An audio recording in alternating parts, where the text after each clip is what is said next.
So now we're dealing with our second video, dealing with matrices and systems of equations.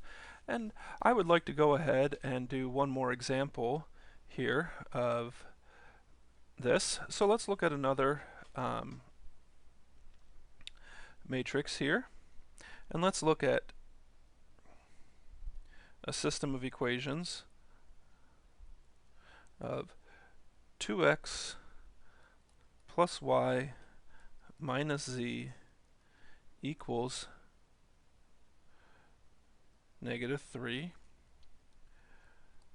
4x minus 2y plus 2z equals -2, -6x plus 5y plus 4z is equal to 10.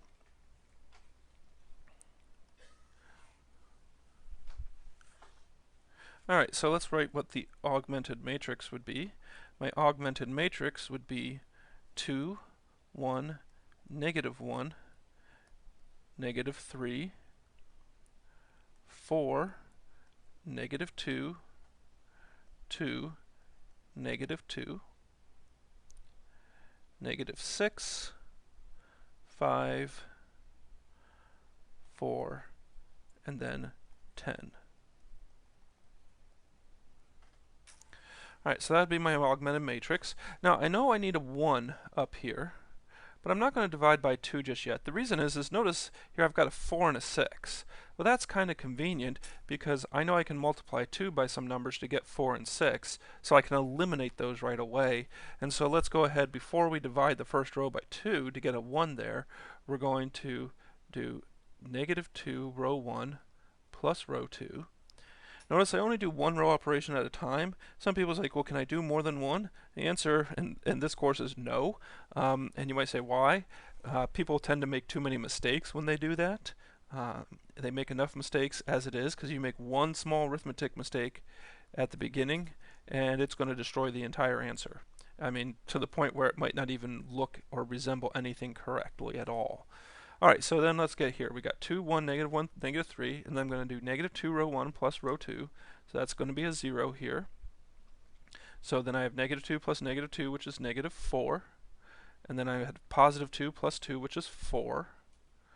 And then this would be 6 plus -2. So 6 plus -2 would be 4. And then I have -6, 5, 4, and then 10. Now there's lots of things I could do, and you don't have to do it in the exact same order as I do. For instance, you might notice here that you could divide row 2 by 4, and that would be actually really good to do. But I'm not going to do that quite yet. I like to always eliminate just my way of doing these. I always like to get all of the x variables essentially eliminated first below here. So I like to try and make zeros all the way down here. And so I'm going to go ahead and do this here. And the row operation I would do is 3 row 1 plus row 3. And so the first two rows aren't changing.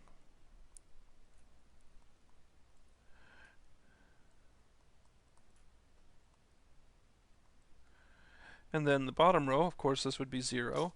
And then I'm doing I'm doing +3 times it. So I have 3 times 1 plus 5, which is going to be 8. Then I have -3 plus 4, which is 1.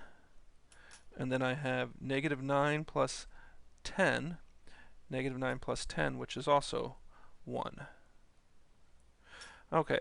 Well, now I'm going to go ahead and multiply the first row by a half. And so if I multiply that first row by a half, I'd have 1, 1/2, -1/2, -3/2. And then I don't have anything else that I've changed.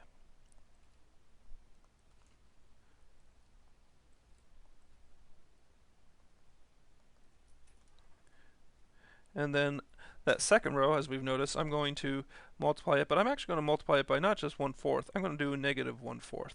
And the reason is I want that first number to be positive. So I have 1, 1/2, 1/2, -3/2, and then I'd have 0, 1, -1, -1, then 0, 8, 1, and 1. And now I'm getting close to being in echelon form. I only have one, maybe two more steps to do here. So notice here I'm going to do a -8 times row 2 plus row 3.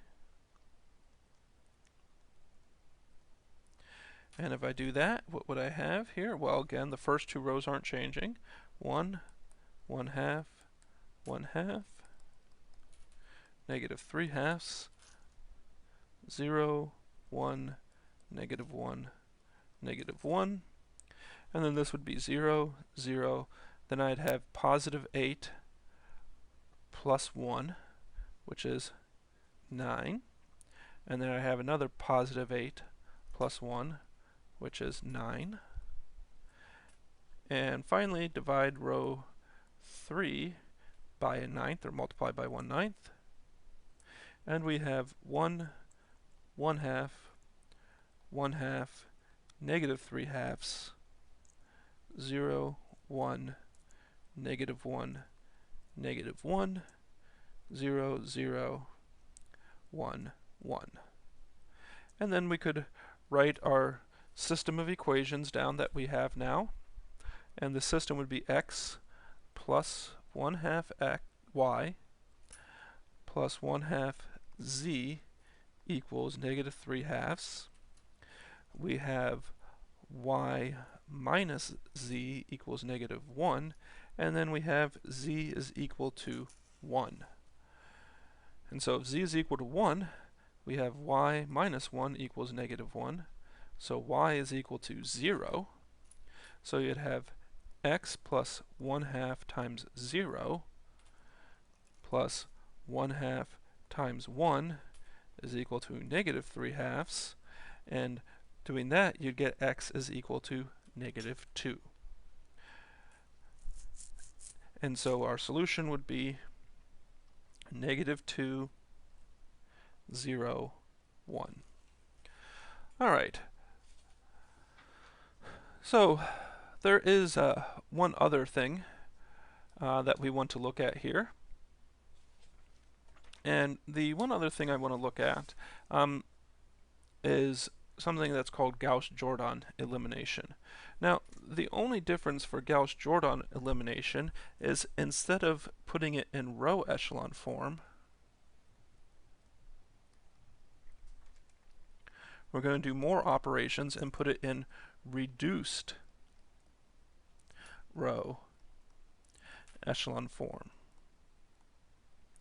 And instead of trying to write down the description of what reduced row echelon form is, maybe it's just easier to kind of write it as a thing of equations here, as far as like if you were having an augmented matrix.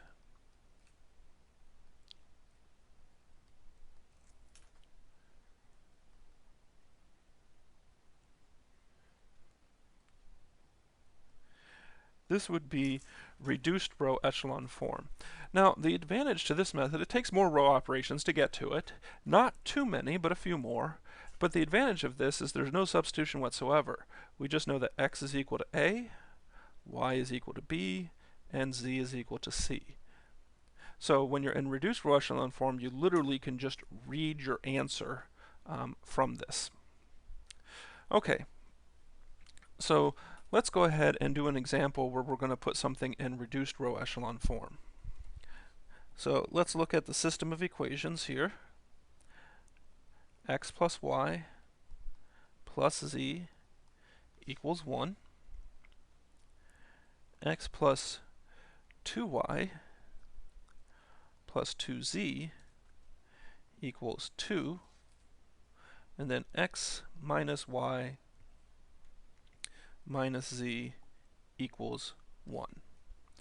Now, just like we've done all the other problems here, we're going to start off by putting this into a matrix form. I'll just keep it in black this time. So coefficients here, I have 1, 1, 1, and then I'd have my dotted line, 1, and then I have 1, 2, 2, 2. And I think I want to change my choice of problem here. What do I want to do to change it here? I'm just going to make this these 2's here, minus 2y and minus 2z. That's wanted to change it slightly.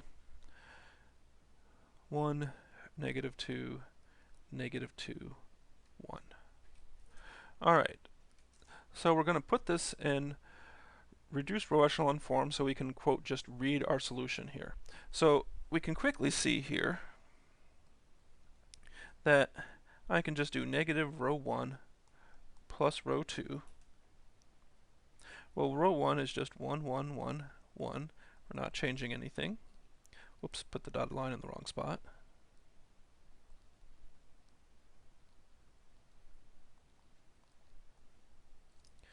Now, if I do negative row 1 plus row 2, well, we're literally just subtracting those there. So this would be 0, 1, 1,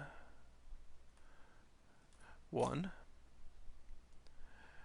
And then the bottom row is still going to be 1, negative 2, negative 2, 1. Okay, so then what do we need to do here? Well, still working with row 1 here, we do negative row 1 plus row 3. And so this matrix would be, of course, still the row 1 is 1, 1, 1, dot, dot, dot, 1. Then we're not doing anything to row 2. And then row 3, of course, this would just be 0, negative 3, negative 3, and 0. And this is still not going to get me what I want. I'm going to change one other thing here. Sorry about this. I just want to make sure the problem is doing what I want it to do. So instead of being minus 2z, we're just going to make it be minus z. So that's just going to change these two things right here. And we'll summarize again here, go back to the beginning and summarize it.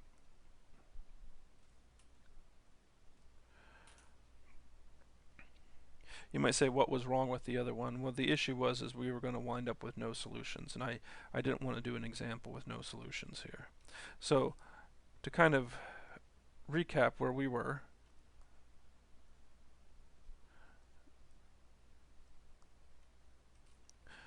where are we here? So we have this system of equations, x plus y plus z equals 1, x plus 2y plus 2z equals 2, x minus 2y minus z is equal to 1. And then what do we have here? We wrote our augmented matrix down, 1, 1, 1, 1, 1, 2, 2, 2, and then 1, negative 2, negative 1, and then 1. Then we went ahead and did negative row 1 plus row 2, and we wound up with 1, 1, 1, 1 still. Then we had 0, 1, 1, 1, and then we wound up with the bottom row still staying the same, which would be 1, negative 2, negative 1, 1. Now we're going to do negative row 1 plus row 3. So of course we have negative 1 plus 1, which is 0, negative 1 plus negative 2 is negative 3, negative 1 plus negative 1, which is negative 2, and then negative 1 plus 1, which is 0. Alright, so now we're all good here. So now, notice here though I've already got a 1 right here, and so I'm wanting, that looks like I put a negative there, I've already got a 1 here, so I don't need to divide by anything. So I want to get though a 0 beneath that, so I'm going to do negative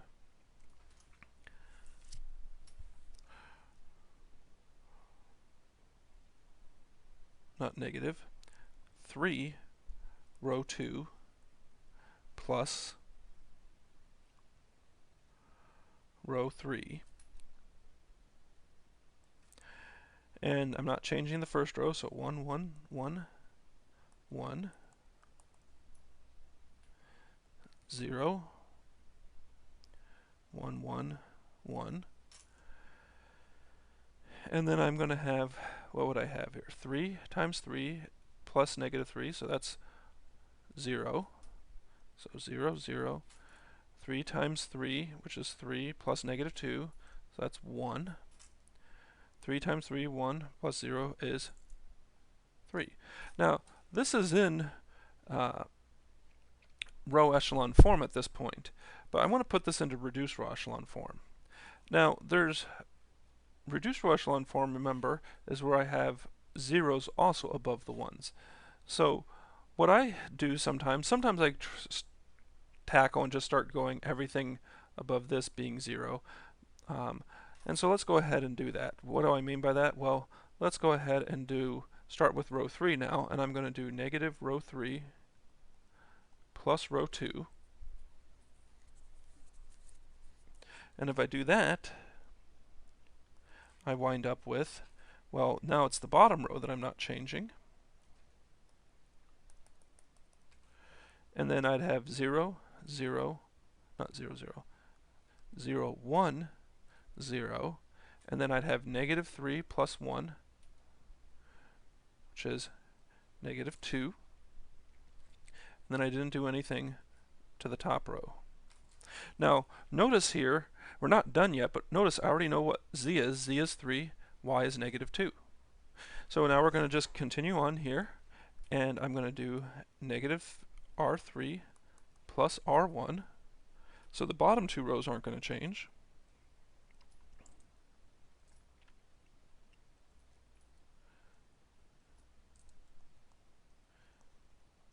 And then we have 1, 1, and then I'd have negative 1 plus 1, so that's 0, negative 3 plus 1, which is negative 2. Now I'm not quite done here, because notice I still have this one right here that I've got to get rid of. Now you got to make sure to use the correct row. I'd want to use row 2, and the reason is notice that there's zeros on either side here, so I'm not going to add anything back in. So I'm going to do negative row 2 plus row 1, and this would be then bottom row doesn't change, 0, 0, 1, 3, 0, 1, 0, negative 2, and then this would be 1, 0, 0, and I have negative r2 plus r1, and so this is going to be 0. And so then my solution, I can just read right now from the matrix, because I got x equals 0, y equals negative 2, z equals 3. So the solution is 0, negative 2, 3. Now some of you might say this was a lot longer and more difficult than just doing back substitution. And while you might be correct, that's a matter of opinion in some ways. For some reason I really like doing the reduced row echelon form. I find I make fewer mistakes with the arithmetic than if I do back substitution. The key thing here is you just have to follow whatever the directions say to do. Now, this reduced row echelon form, this what we just did here, this is called Gauss Jordan elimination. And the first one we did was called Gaussian elimination. Now, we've only been doing systems of 3 by 3 equations. When you talk about a linear algebra course, you'll do maybe systems of 4 by 4 or 5 by 5. And in reality, real life application, this is a true story, when I was working on my master's degree, I was solving an engineering problem, and I had to write a simulation program and do all sorts of stuff, and at one point I was solving a system of equations with 10,000 equations and 10,000 unknowns. And of course I didn't do that by hand. There is software out there that will let me do that, but solving these systems is something that's still done with simulation programs. And as far as the method it used, the program I was using used these row operations to do the solving of the system of equations. So that's actually how it solved it for me automatically. Alright, so we'll move on to matrix operations next.